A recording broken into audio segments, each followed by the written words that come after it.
Ukikosea mahesabu ya kuingia katika vita ya aina yoyote ile, matokeo ya kukosea kwako hesabu yanaweza yakakupeleka kwenye hatari kubwa sana, na hatari hizo zinaweza ni either ziwe hatari za kijeshi au hatari za kidiplomasia ambazo zinaweza zikakutesa miaka nenda rudi. Leo tunapozungumza ni kwamba mara nyingi sana nasema hapa kwamba inawezekana wakati rais wa Marekani bwana Donald Trump anaingizwa mkenge na waziri mkuu wa Israel bwana Benjamin Netanyahu maarufu kama Bibi ya kutaka kuivamia Iran, inawezekana Benjamin Netanyahu hakumpa script ambayo inaonesha namna ambavyo ataivamia hiyo Iran, lakini pia hakumueleza ukubwa wa taifa la Iran pamoja na misimamo ya taifa la Iran. Ila kitu pekee ambacho wao walidhani pengine inaweza ikawa ni pona yao Magharibi pamoja na Israel, walikuwa nadhani ni pamoja na kumuua kiongozi mkuu wa mapinduzi ya Kiislamu ambaye ni Ayatollah Ali Said Khamenei.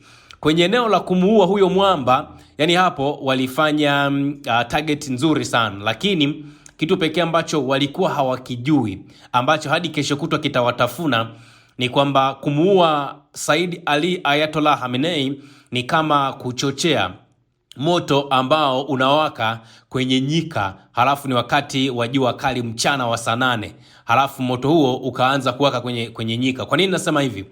Shida ya Iran sio kiongozi mkuu wa mapinduzi ya Kiislamu IRGC, kwa maana ya Ayatollah, hapana.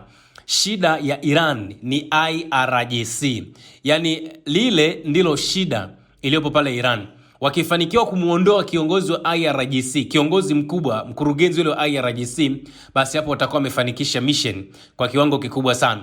Watu watasema Mr. Guido vipi, mbona ni kama mnatuchanganya? Nitawafungulia code, nitawafungulia password za hiki ambacho ninakizungumza. Iko hivi. Moja ya mistake ambayo imefanyika ni kwamba Marekani wenyewe wakati wanaenda kufanya mashambulizi pale Iran, walikuwa wana target yao ya kwanza kabisa ilikuwa ni kumshambulia Ayatollah Ali Khamenei, na ndio maana wakapandikiza mamluki ambao walikuwa wanafuatilia mienendo ya Ayatollah Khamenei, na mpaka wakafikia hatua wakafanikiwa kumuua yule mshikaji. Of course dunia imeumia kwa wale ambao ni timu Iran, lakini pia wale ambao walikuwa wanazielewa sana falsafa za Ayatollah Said Khamenei. Lakini pia ulimwengu wa Kiislamu, hasa wale wa kule Iran, hasa wa Shia, wameumizwa sana. Na kuonesha kwamba wameumizwa sana, utaona namna ambavyo watu wanakuwa kijitokeza barabarani kwa ajili ya kuomboleza kifo chake, na zitangazwa zile siku 40. Sasa tatizo likaja hivi. Marekani yeye alitengeneza skripti na Israel, halafu hiyo skripti hakuwashirikisha majirani au watu wake wa karibu ambao ndio wanaofanya nao mission. Hapa unawataja wa Saudia, sijui unataja wa Dubai, unataja wa Oman, unataja wa Kuwait, unataja wa Bahrain. Yani wale wote ambao Marekani ameweka zile bezi zake katika maeneo hayo. Kwa sababu gani?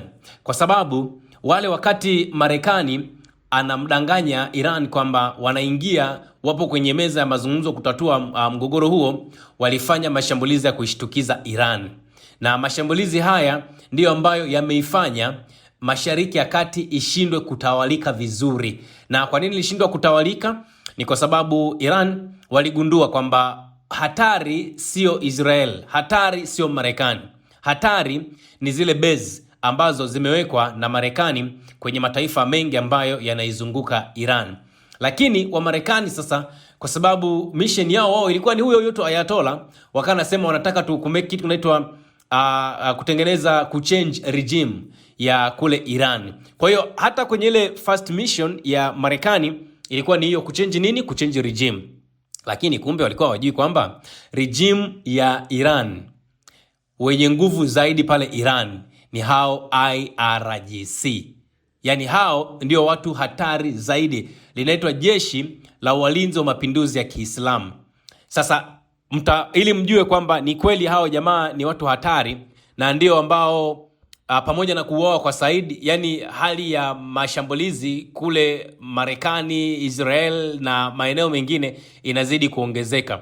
Rais wa Iran Masoud Pezeshkian juzi hapa alitoa tamko ambalo alisema tunaomba radhi sana kwa zile nchi ambazo ni marafiki, nchi ambazo kuna Waarabu wenzetu, nchi ambazo kuna Waislamu wenzetu, kwa mashambulizi ambayo tunayafanya, kwa sababu lengo letu sisi sio kuwashambulia ninyi, ila tunataka kushambulia kambi za jeshi zilizopo katika maeneo yenu.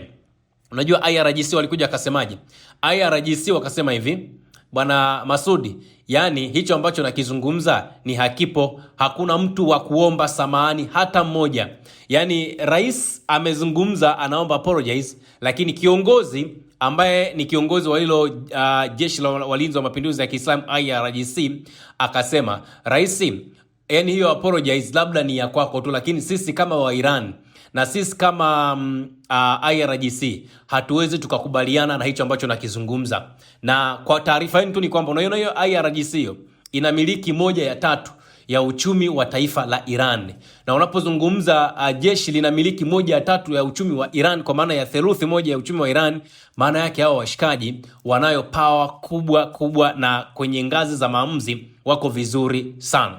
Sasa ikatengenezwa mission ambayo zile nchi za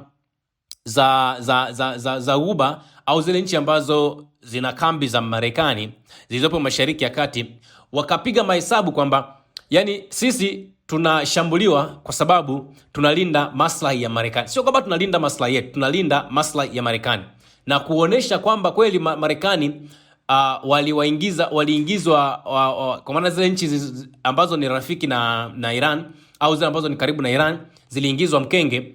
Marekani kabla, wakati wa yale mazungumzo yanaendelea zile siku 3, kuanzia mazungumzo ya Oman, yakaja mazungumzo ya Uswizi mara 2, Iran pale katikati, Marekani alikuwa anapitisha zile mnaita underground military ambazo zilikuwa zinaenda kule Iran pamoja na maeneo mengine kama Israel na maeneo mengine. Kwa hiyo wakati wa Iran wao wakijua wako kwenye mazungumzo, kumbe Marekani alikuwa anapitisha hizo silaha zake. Sasa wale Waarabu wale waliopo pale wakagundua kwamba kumbe wameingizwa mkenge. Mnajua wanafanya nini? Sasa hivi wanamwambia hivi IRGC, sikiliza, sisi tutakuwa tunakupa location ya maeneo ambapo tunataka kushambulia. Marekani na Israel wamesema Iran sasa hivi anafanya mashambulizi kwenye mahotel, anafanya mashambulizi kwenye maapartment. Ni ukweli usiopingika, Iran anafanya mashambulizi kwenye maeneo hayo baada ya kuwa amemaliza operation ya kushambulia zile airbase au zile kambi za kijeshi za Marekani. Unajua kwa nini anashambulia maeneo hayo? Trick ni ile kama ambayo ilitumika nchini Ukraine. Magaidi, majeshi ya Marekani ambayo yalikuwa yapo kwenye zile base kule Mashariki ya Kati, wengi wao wakati wanaondolewa hawakuwa wanapelekwa moja kwa moja Marekani, ila walikuwa wanachukuliwa alafu wanawekwa kwenye mahoteli makubwa pale yani kwenye zile nchi, mfano kama ni Abu Dhabi au sijui ni eneo lolote lile, wanapelekwa kwenye mahoteli makubwa halafu wanaenda wanachukua zile hoteli. Sasa wale Waarabu waliopo maeneo yale walichoshwa na hivyo vitendo. Yani wamejigundua wao wanapata hasara kubwa sana. Kwa hiyo wanauza ramani kwa IRGC. Wanaeleza kwamba bwana, Marekani sasa hivi watu wake wapo eneo fulani, hao wa Iran wanashambulia, wakienda huku wanashambulia. Ikafikia hatua mpaka Marekani akalalamika akasema, Iran wanapata wapi hizo taarifa za kijasusi za kushambulia maeneo ambayo ni ukweli kuna watu wetu? Wakasema Mrusi sijui na Mchina ameshiriki, lakini ni wale Waarabu wamechoshwa na vita ambavyo wao hata haviwahusu. Sasa kitendo cha Marekani kumchokoza au kuichokoza ile IRGC, mazee, yani Marekani katika hesabu ambao wanatakiwa kusahau kuhusu vita kumalizika leo au kesho. Na ndio maana kwenye ripoti yetu ya asubuhi mlisikia nimesema hivi, Iran imesema hivi, IRGC wale, kwamba wao ndio watakaoamua vita iishe lini. Wakaenda mbali zaidi wakasema, sisi tuko tayari kupigana miaka 10. Yani we are then prepared to fight for 10 years to come. Hii ni kauli ambayo imezungumzwa na IRGC. Haijazungumzwa na Masoud Pezeshkian, rais wa Iran. Imezungumzwa na hili jeshi la walinzi wa mapinduzi ya Kiislamu IRGC. Moja kati ya jeshi ambalo lina utiifu mkubwa sana, kwa sababu by that time 1979 wakati wa yale mapinduzi ya Kiislamu lililazimika kuanzishwa hilo jeshi kwa ajili ya kulinda viongozi wa imani ya Kiislamu ambao ni hawa wakina Ayatollah, ili wasije wakapinduliwa au ili wasije wakaletewa shida na lile jeshi la kiserikali. That's why ni jeshi ambalo lina nguvu sana. Kwa hiyo tatizo la Iran sio serikali ya Iran. Tatizo la Irani sio Ayatollah. Tatizo la Iran ni wale IRGC. Na jeshi hili maarufu ni moja ya tawi ambalo lina nguvu sana na lina hadhi ya juu sana kule Iran, na nimeambiwa lilianzishwa wakati wa hiyo Iran Revolution. Lengo ilikuwa ni kulinda mfumo wa Kiislamu wa taifa hili, na jeshi hili ni tofauti sana na jeshi la kawaida la Iran, na lina jukumu la moja kwa moja la kulinda mapinduzi na uongozi wa kidini wa taifa la Iran. Sijui kama sasa mnaanza kunielewa na nyinyi mmeanza kugundua kwamba tatizo sio viongozi wale wa ngazi za juu wa Kiislamu. Tatizo ni IRGC.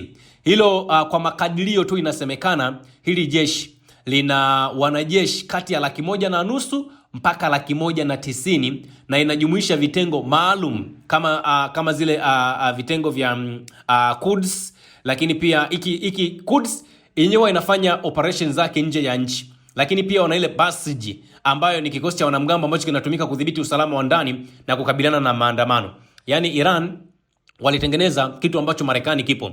Marekani kuna FBI, halafu kuna CIA. Mmoja ana deal na masuala ya ujasusi wa ndani, mwingine ana deal na masuala ya ujasusi wa nje. Yaani hiyo FBI na CIA wana roles ambazo ni za aina moja, lakini moja ina deal na nje, nyingine ina deal na ndani. Kwa hiyo kwa Iran na wenyewe walikuja na hiyo Quds Force ambayo ina deal na operation za nje, na hiyo Basij ambayo ni kikosi cha wanamgambo ambacho kina deal na zile mission za ndani. Lakini ukubwa wa hiyo IRGC, that's why nasema kama Marekani wanahitaji kuhit point, wasihangaike kuwatafuta viongozi, wa hit point kwa IRGC. Kwa sababu gani? Hiyo IRGC ina vikosi vya anga, ina vikosi vya majini na ina vikosi vya ardhini ambavyo vinafanya kazi sambamba chini ya mfumo maalum wa uongozi wa IRGC. Yaani sijui ili mnielewe, sijui nitengeneze picha gani. Tengeneza picha, mfano Tanzania tuna jeshi la wananchi Tanzania. Si ndio kama unanielewa? Sasa lile jeshi la wananchi Tanzania lina vikundi tofauti. Kuna wale ambao unakuta ni kazi yao ni kwa ajili ya anga. Kuna wale ambao unakuta kazi yao ni kwa ajili ya ardhini. Kuna wale kazi yao sijui ni majini. Yaani hivyo. Kwa hiyo na Iran na kwenyewe wa Iran walitengeneza mtindo wa namna hiyo. Lengo unajua ni kwa sababu gani? Lengo ni kuhakikisha wanadhibiti kila kona, kila pembe ya kitu chochote ambacho kinataka kuja kuleta shida pale Iran. Ndio maana nikasema script ambayo ilitengenezwa na Israel imemuingiza Marekani kwenye mkenge mzito sana. Na kwa bahati mbaya sana rais wa Marekani bwana Donald Trump, ambavyo ni mtu ambaye hafikiri, alianza kuishambulia na yeye mwenyewe pasipo kujiridhisha na ile script ambayo alipewa na Israel. Na ndio maana mnakuta kila siku mnasikia kuna mashambulizi makubwa sana ambayo Iran anayafanya. Sasa IRGC, kwa nini nasema tena IRGC na nguvu? IRGC kuna vile kwenye vikosi vya ardhini vinafahamika kama ground forces, vyenyewe vinahusika na operation za kijeshi ndani ya mipaka ya Iran. Sawa? Alafu kuna kikosi cha anga na makombora kinafahamika kama Aerospace Force, kinasimamia makombora ya masafa marefu na ndege zisizokuwa na rubani, hizo drone. Lakini kuna jeshi la wanamaji mnaita Navy, ambalo kazi yake ni kulinda maji ya Iran na kutekeleza operation katika ghuba hiyo ya Uajemi. Yaani hawa ndio ambao unasikia wanalinda hata ile milango ya Hormuz pamoja na mambo mengine. Hiyo Quds Force nimewaambia, na operation zinazohusika na shughuli za kijeshi za nje, lakini pia Basij hali inatumika kusaidia usalama wa ndani na kudhibiti maandamano. Kwa hiyo Tanzania sisi jeshi, wale wanajeshi wenyewe kazi yao ni kulinda mipaka. Halafu kuna polisi, wao kazi yao ni kulinda usalama wa ndani. Sasa hiyo yote ni ndani ya serikali. Lakini kwa Iran tofauti yake ni kwamba watu ambao wanalinda mipaka ya nje na wale ambao wanalinda mipaka ya ndani, wanaolinda mipaka ya anga, wanaolinda mipaka ya baharini ni hiyo IRGC. Pamoja na kwamba kuna serikali, lakini IRGC ndio ambao wanaamua. Na ndio maana hata leo umesikia wamewambia sisi ndio tutakaoamua kusitisha vita. Sio Masudi, sio serikali, sio nani, ni wale wa jamaa wale. Changamoto ya Iran au Marekani tunawasanua. Changamoto ya Irani sio hao viongozi, ni IRGC. Sasa waende wakahangaike, wapambane kuiondoa hiyo IRGC. Ni hatari. IRGC imeweka matawi karibia kwenye yale mataifa yote ambayo yana uhasama na Marekani.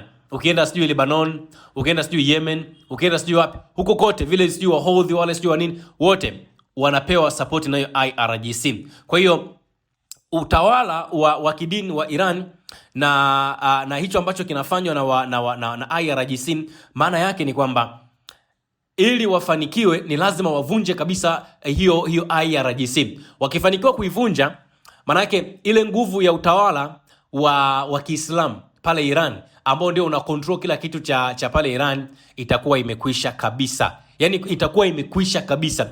Kwa nini nazungumza hivyo? Kwa sababu kupitia hiyo Quds Iran wamekuwa ikiunga mkono washirika wake wa kikanda. Nimewaambia kuna Hezbollah, sijui kuna Lebanon, sijui kuna Hamas ukanda wa Gaza, pamoja na kushiriki katika mbinu za vita visivyo vya kawaida ambavyo vimekuwa vikitokea kwenye maeneo mbalimbali. Mbali na nguvu hizo za fedha, nguvu za jeshi, sijui intelligence, hiyo IRGC pia imekuwa ina ushawishi mkubwa sana kwenye uchumi wa Iran. Nimewaambia wanamiliki 1/3 na inadhibiti sehemu muhimu za uchumi kupitia taasisi za misaada na mashirika ya kiuchumi ambayo yanajulikana kama bonyads, ambazo wamewekeza kwenye sekta kama ujenzi, nishati pamoja na miundombinu. Kwa hiyo wale jamani, kwamba popote pale ulipo wapo hao wa IRGC, popote ulipo wapo. Ndio unaona hata baada ya kifo cha Ayatollah Ali Said Khamenei, wao walisema hivi, apumzike salama kiongozi wetu huyu, moja kati ya viongozi ambao wameiheshimisha sana IRGC. Lakini wakasema pamoja na kifo chake, sisi hatutarudi nyuma, tutaendelea mbele zaidi na tumejiandaa kwa vita. Sijui kama unanielewa. Yani hawakuzungumza kwamba unajua kiongozi wao wa vita kwenye platoon amekufa, kwa hiyo na wenyewe wanatakiwa warudishe platoon nyuma waende kujipanga. Hapana. Wao wanasema tutaiendeleza. Kamanda mkuu wa IRGC huwa anateuliwa moja kwa moja na kiongozi mkuu wa Iran. Sijui kama mnanielewa. Kwa sasa ni huyo ambaye yani kwa sasa hivi manake huyu Mojtaba Khamenei ambaye ndo amerithi nafasi ya babake Ali Ayatollah Khamenei, ndio atakayekuja kumteua huyo kiongozi mkuu au kamanda mkuu wa IRGC. Hii ndio maana huwa inafanya hii taasisi kuwa karibu sana na uongozi wa juu wa kisiasa na kidini katika taifa hilo. Kwa hiyo Mojtaba kama ataona huyu kamanda mkuu wa IRGC aliyepo sasa hivi bado anafaa, ataendelea kumtumia. Akiona labda anataka kumbadilishia majukumu mengine, atamtafuta mtu mwingine ambaye atafuata zile rules, atafuata ile miongozo ambayo imetolewa na huyo Mojtaba. Kwa hiyo Marekani wanatakiwa kufikiria namna gani ya kukabiliana na hiyo IRGC. Wasifikirie namna gani ya kukabiliana na serikali ya Iran. Serikali ya Iran is no, yani ni hamna kitu. Yani serikali ya Iran sijui yule rais, sijui makamu wa rais, sijui nani. Yani wale ni hamna kitu.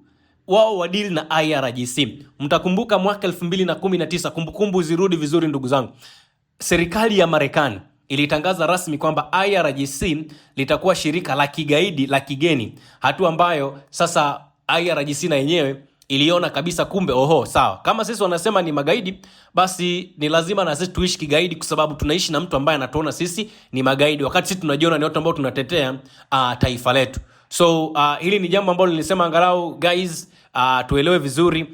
Mjue tatizo la Iran, mmeshalijua vizuri, mmeshajua nguvu ya IRGC. Marekani alipewa script mbovu na Israel, na sasa hivi mnaona hicho ambacho kinatokea. Sasa nawapa hii wake up call. Mgogoro mkubwa ambao sasa hivi utaibuka utakuwa ni mgogoro ambao utatupeleka kwenye vita mbaya sana, ambayo itakuwa ni vita ya kidini pase. Sasa hivi si mnaona kule Iran, sijui Israel na wapi wanapambana, ni vita ya kidini. Unajua hii sio vita, hii ni vita ya kidini, kwa sababu IRGC Ayatollah ni kiongozi mkubwa kabisa wa kidini ambaye hafungamani na serikali. Yani ni kiongozi mkubwa wa kidini, hafungamani kabisa na serikali, ijapokuwa wanafanya roles moja. Yani kila mmoja ana eneo lake. Kwa hiyo vita ya kidini unajua inakujaje? Tazama zile nchi ambazo zipo Mashariki ya Kati, nyingi sana zimepigwa makombora na Iran. Na nyingi ya hizo ambazo zimepigwa makombora na Iran, maana yake ni kwamba the time goes on na zenyewe zitakuja kusema okay fine, tunataka na sisi tufanye revenge. Sasa kwenye kufanya revenge kuna vitu viwili vitatokea. It's either wa Iran kwa kushirikiana na IRGC waseme we are going to unite kwa ajili ya kufight for the national sovereignty, au wale watu wanaitwa wa mataifa mengine ambayo labda ndio kuna Wakristo, sijui kuna Wayahudi, sijui kuna nini, na wenyewe wanasema we are going to fight for our dignity. Kuna watu wana fight for their sovereignty ambao ndio Iran, kuna watu wana fight for their dignity. Sasa hiyo ndio itakuwa ni vita ngumu zaidi ambayo itazaa ile vita nyingine mmewahi kusikia inaitwa vita ya Armageddon. Usisahau kusubscribe, like na kubonyeza alama ya kengele. Asante.